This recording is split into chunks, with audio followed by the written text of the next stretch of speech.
The Crew Motorfest just patched the best money method and XP method we've ever seen in the game, and it got me wondering, was it the right decision?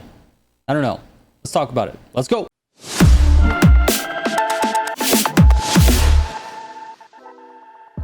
So recently, if you haven't been paying attention, we've been lucky enough to take advantage of one of the most lucrative XP and money methods we've ever seen. Definitely the most lucrative. For the average player, you can make around $2 to $3 million every single hour and about 2 million XP per hour. That's an insane amount. It's like double the amount of literally every other method in the game. And IVT decided to reduce the amount of money. That's never really a popular decision, but I kind of understand why, and it got me thinking, is this really the problem? Like, is patching it really the problem? Or was the problem initially is that they let something get through and it really wasn't supposed to be that way in the first place? To understand this conversation, you really have to have context as to what the method was and how it developed. So the event was called the Queen. It was in the new Red Bull Wild Ride playlist that just came out about a week ago if you're watching this video on time. And basically the event was designed to where you have a specific list of things to do as you're going through that event. There's a specific path, there are checkpoints, there are objectives and things you need to hit, and they're all lined up around the path of the race. It's like a big circle basically. And in that path,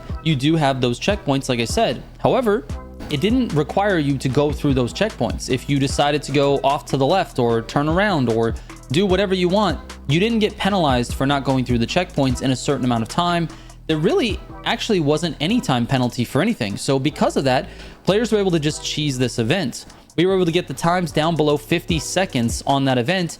And for a 50-second event, we expect a payout of maybe something like 10 or 15,000 bucks. But for this event, we were getting 37,500 as the base amount. And then you had all of the bonuses on top of that, like your legend points or your affix bonuses on your parts, or even the Gymkhana modifier that you could apply to the race. So basically, we're making a ridiculous amount of money, around 60,000 every time you did it, every 50 seconds, plus a little bit of time for the loading screens. That equaled about 3 million every hour. There's never been an event that has been as lucrative as this. But that being said, this isn't the first time this has happened. In fact, there's been several playlists that have been introduced into the game where one of the events happens to be extremely good for either parts or money or XP, and the community figures out how to cheese that, bring the time down even further, and then you have a crazy good lucrative event. But every time we've seen that happen, IVT has figured out a way to reduce that amount or patch it to where that event falls in line with basically all of the other events in the game. Now, obviously, there are certain events that are still better for money, like say Hummer Express, Kiss Me Combi, Riding in My Buick, those types of things. Those events still happen to be on the top, but the amount you're earning is significantly less than when it was really, really good at the beginning when the playlist was released. So the question is, why does IVT decide to nerf these races? And if I was looking at it from my own perspective, like if I was IVT, if I was the one building this game, I really don't want players to be grinding one singular event over and over and over again,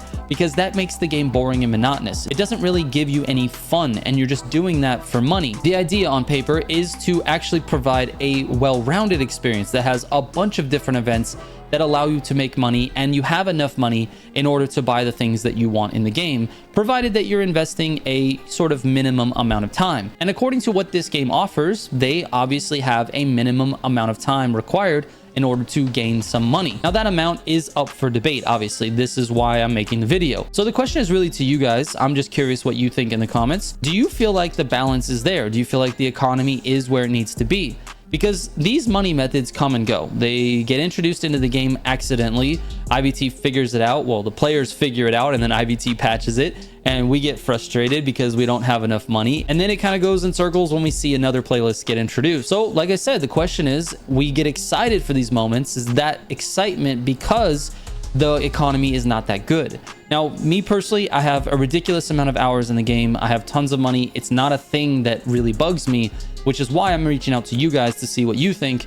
Is the economy off? Because that's really the problem. The problem isn't IVT patching it. IVT is just trying to keep the game in line with the rest of the events. I mean, this started way back in the beginning with Peacock Flats. If you guys don't know the history on this, Peacock Flats was a feat that you could repeat over and over and over again using the rewind method, and you could just get a bunch of parts. It was the way everybody was grinding for their gold parts. It was literally on every single vehicle with maybe the exception of boats. I'm not really sure. Someone might have figured out how to cheese boats on that as well. But it was a ground event that you could do basically all the ground vehicles and the planes, and you could get all of your parts that way. And a lot of people did that early on in the game because they didn't want to actually go through the grind of earning the parts. Obviously, IVT put a stop to that, but that was one of the first examples of this. And this sort of pattern has really continued throughout the life of the game. New events are introduced and the players figure out how to cheese it and get the most money out of it. And then IVT's like, no, we don't really want the event to be played like that. So then they patch it and the cycle goes round and round. So this is not going to be the last time that we see a money method like this pop up, but it is one of the craziest ones we've seen. So with that said, I want to give you my thoughts. I believe the economy in this game is fairly balanced. I do believe that this game is asking the players to commit a certain amount of time to it. If you really want to be good at this game, it takes time to master. And by good, I mean actually skillful at the game, actually able to compete in the top of the summit leaderboards, collecting all of the cars, collecting all of the parts. Like the parts set alone, the parts grind alone is like a huge part of the end game of this game.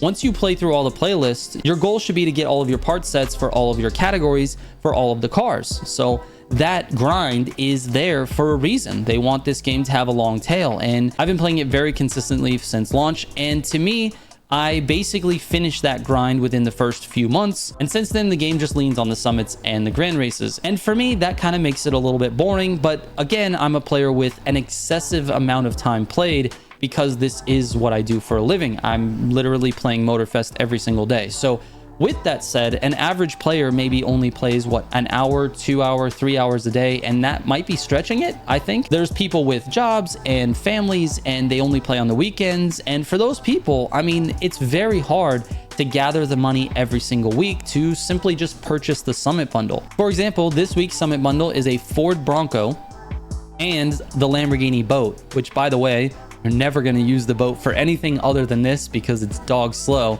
But you have to use it in this week's summit, and in order to participate in that event, you have to buy it. So the bundle this week is 1.3 million bucks for a boat that you probably aren't going to use outside of this week. So does the average player who maybe only plays on Saturday and Sunday have enough money to buy that summit bundle in order to partake in the summit this week?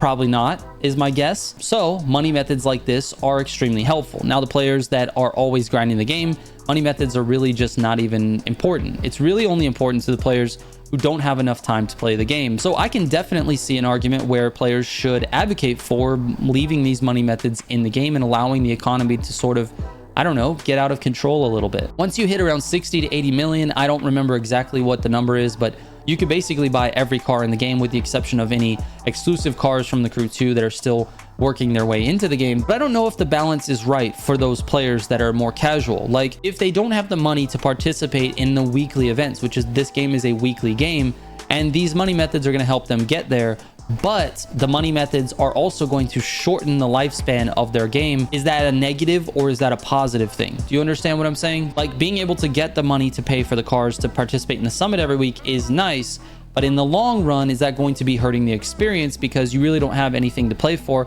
because you already will have gained all of the money? A casual player becomes a little bit more like me, who basically has everything in the game and doesn't really need to play it other than to make content for it. I don't think there's any question in my mind whether or not it should be patched. I do believe it should be patched, but I don't think I would leave it the way it is. I think you can patch this and then raise up all of the payouts for all of the events. I don't think the payouts are good enough for a regular average player that plays this game. Anyways, let me know what you guys think in the comments. I'm not really that firm on my ideas on this. I'm curious if anyone can sort of make an argument as to why it shouldn't be patched. I would be willing to listen to those, and I'm going to be reading through those comments. So anyways, thank you so much for watching. I appreciate it, and I will catch you on the next one.